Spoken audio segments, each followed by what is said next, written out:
मुसलपुर जिल्ला committee UPPL दोलोनि मोनफ्रोमबो सेलनि गोदान दाफुंजानाय मावफुं आफादा दोलोनि नेमखान्थि बायदियै दिनै समायखिरा लाबाय।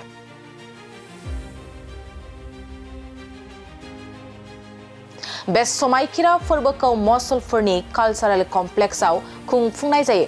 साखाथियाव बिसायख'थि सौफैहांनाय लोगो लोगोनो मोनफ्रोमबो दोलोआ गावबा गावनि दोलोखौ गोख्रों खालामनायाव साखाफारा जानायखौ नुनो मोन्दों।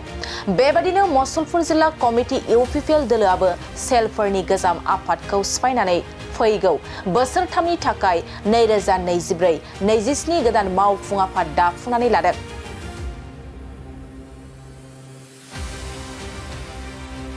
लोगोसे गासै बिबानगिरिफोरखौ समायखिरा लाहोदों। गोदानै बिबान रुजुननाय सुबुंफ्रा दिनैनिफ्रायनो फैबाय थानाय 2025 बिटिसि बिसायख'थिनि थाखाय जानजि खाफ्राबाय।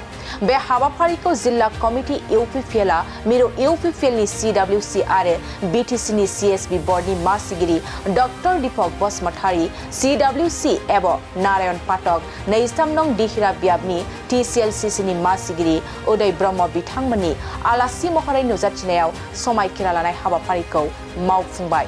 मुसलपुर जिल्ला कमिटि इउपिपिएल दोलोनि मोनफ्रोमबो सेलनि गोदान दाफुंजानाय मावफुं आफादा दोलोनि नेमखान्थि बायदियै दिनै समायखिरा लाबाय।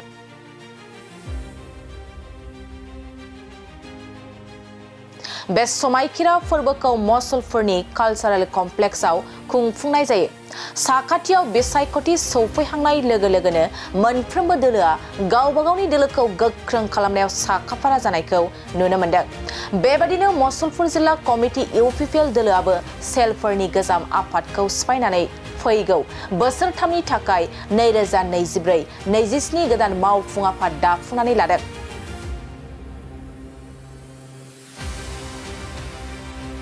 लोगोसे गासै बिबानगिरिफोरखौ समायखिरा लाहोदों।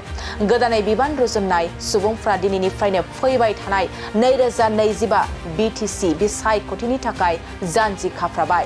बे हाबाफारिखौ जिल्ला कमिटि इउपिपिएलआ मिरु इउपिपिएलनि सिडब्लिउसि आरो बिटिसिनि सिएसबि बर्डनि मासिगिरि डक्टर दीपक बसुमतारी, सिडब्लिउसि एब नारायण पाठक, 23 नं दिहिरा बियाबनि टिसिएलसिसिनि मासिगिरि उदय ब्रह्म बिथांमोननि आलासि महरै नुजाथिनायाव समायखिरा लानाय हाबाफारिखौ मावफुंबाय।